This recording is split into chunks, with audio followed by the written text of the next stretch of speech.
Hello, everyone. I decided to choose Difficult Places by Christopher Trapani. Here he is here. He's a cool looking guy. Difficult Places is a piece written in 2015 for large ensemble, electronics, and video. It has a runtime of 18 minutes and 30 seconds, which is shorter compared to a lot of the other pieces. Um, it's a collaboration with video artist Lionel Deitch and inspired by the work of American author and composer Paul Bowles. Um, the piece is presented as I have no idea how to pronounce this word, um, two screens next to each other, basically, with video clips triggered in real time by an onstage keyboard. Um, the images, the videos, and the sounds heard in the piece were collected in New York City and Morocco, um, and was premiered on 2015 by Ensemble Moderne. Um, and a lot of the sounds here we'll hear um, in some examples I've included. Um, with this presentation, I hope to present the significance of the piece as its own narrative, the significance of the choices that Trapani makes throughout the piece with where and when he decides to use the recorded audio. Um, and there's just so much to talk about with this piece, despite its shorter runtime. And more points to make before I forget is there's only one recording on YouTube. The score was available digitally for $120, I think, and as a printed copy for 200. So it was really about his money. And again, Paul Bowles. Um, the piece begins with a quote from Paul Bowles, as is down here. As you know perfectly well, I've never yet felt a part of any place I've been, and I never expect to. But naturally, the fewer people there are in a place, and the less there is happening, the less conscious I am of missing what is going on under my nose, which is why I like the most difficult places. And with that difficultness, um, even though Trapani's music is centered around consonants, there's a lot of unconventional sounds used throughout the piece. There's a wide array of instrument ranges and tones, as well as a wide array of instruments themselves and sampled sounds.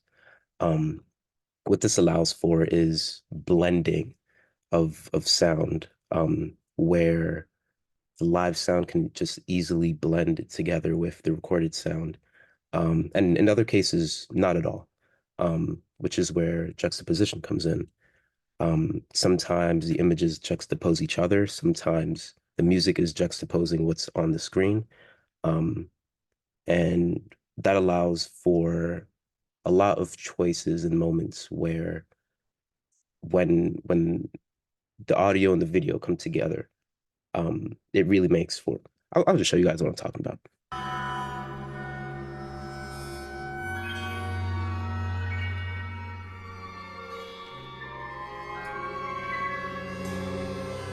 It's really soft.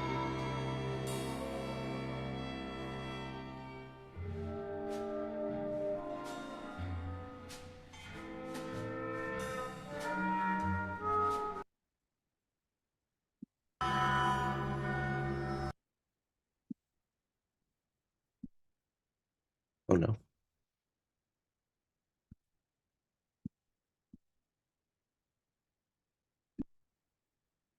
sorry about that. Um, so there we had this difficult music that was kind of hard to listen to, and this kind of eerie shots of the buildings, yet um, there's a lot of layers. One thing is that the recorded sound is removed from the original video. So we're not hearing the sounds of what might be going on in the street or some household sounds, but what Trapani envisions, I guess. And here's another example of juxtaposition.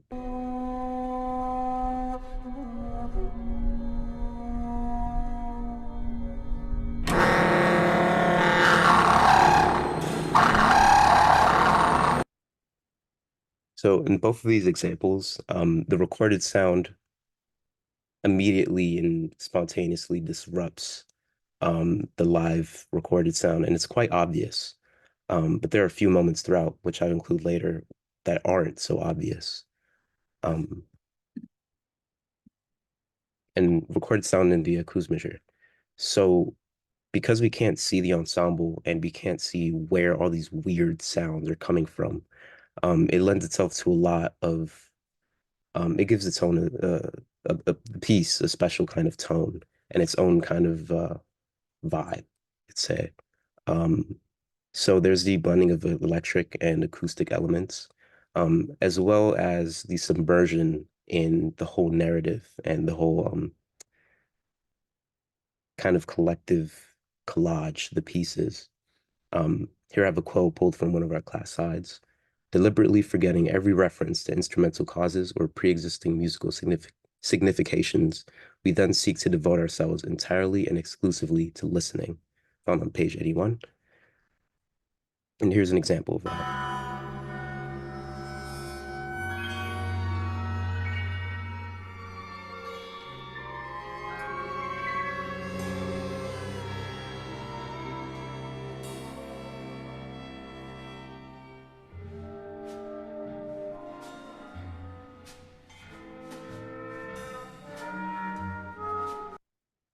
So I decided to use the same clip because when viewed through this lens, we can experience the piece differently, which is what it's really, really good at doing.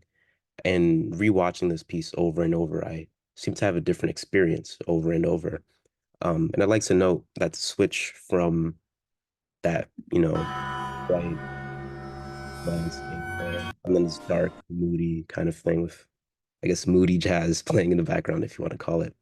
Um, and so far in all of the examples I've played, this is all recorded sound interrupting some kind of live sound sequence, where it goes from dissonant, kind of difficult to easy, or in the other way around with the train example, you have these desert shots and these like atmospheric sounds, and then interrupted by trains and oboe multiphonics.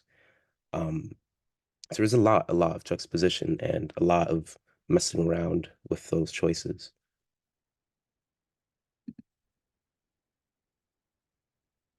I've decided to use another excerpt from one of our class slides. The landscape has ceased to be a backdrop for something else to happen in front of. Instead, everything that happens is part of the landscape. There is no longer a sharp distinction between foreground and background. In using the term landscape, I'm thinking of places, times, climates, and the mood they evoke, and of expanded moments of memory too, which is really, really important to note here. Especially that last part right there, because all of these, Trapani was there to when they were recorded. Um, and he was also there when, of course, when he was writing it.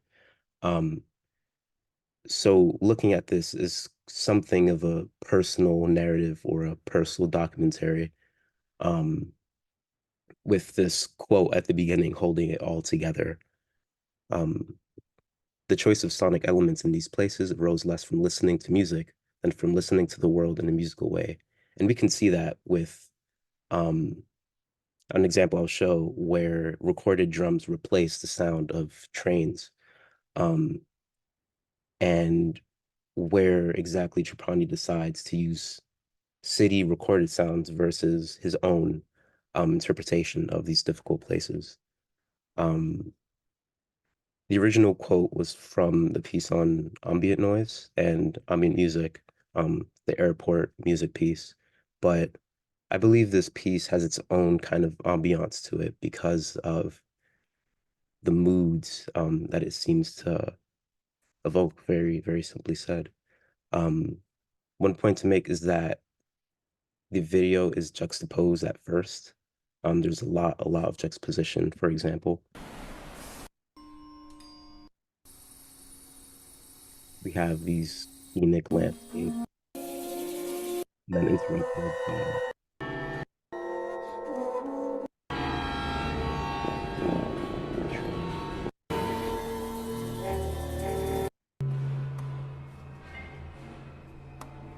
This is its own juxtaposition. It's just city on one side, and now it switches to having both on screen rather than just one.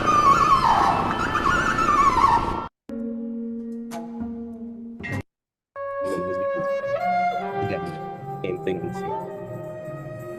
Then we go over here. There we go.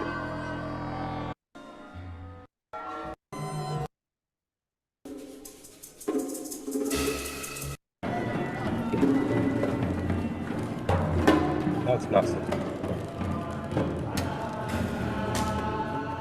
have to record audio. Is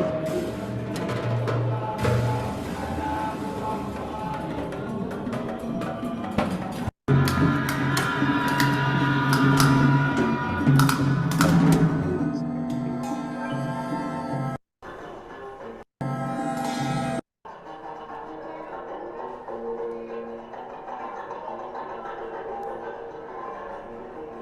And I'll just get to the end just to show what it's like. But it just switches between these scenes between New York and Morocco to the end, where we kind of come to a togetherness. Um, Quite abrupt to skip around like that, but there's a time limit. Um, and there's a manipulation of only live sound, meaning some instruments were manipulated to sound like other ones. Um, Yet the recorded sound is still kept in its authentic form. And here's the featured solo flute recording made by Bowles, who the piece was inspired by.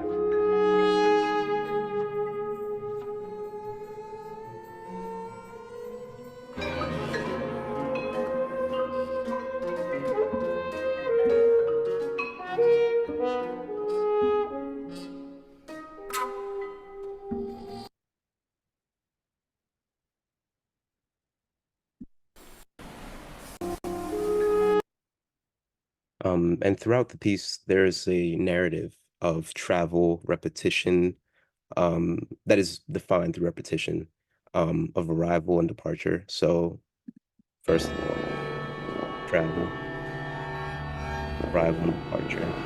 And same thing followed here. Towards the end, we're departing.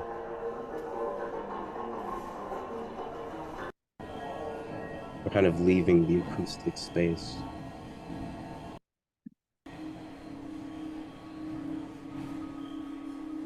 It's very literal.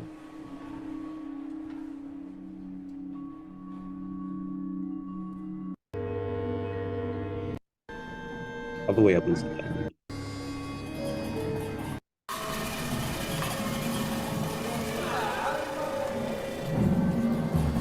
So throughout the piece, we have moments where the sound is either directly mirroring what's on screen, it's playing against it.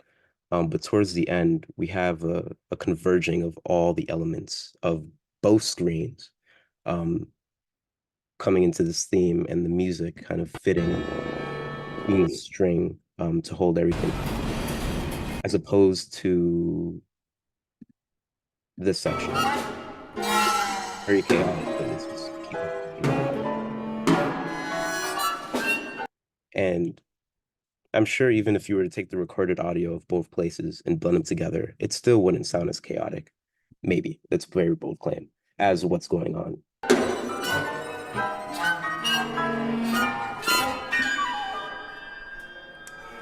But it's supposed to resemble the kind of chaotic nature of what's going on, the kind of impression the scenes give rather than a literal interpretation um, of the scene itself. He could have recorded the audio and just played it, but he decided to, again, play the mood or the impression that it left on him. And this is one of my favorite scenes, especially.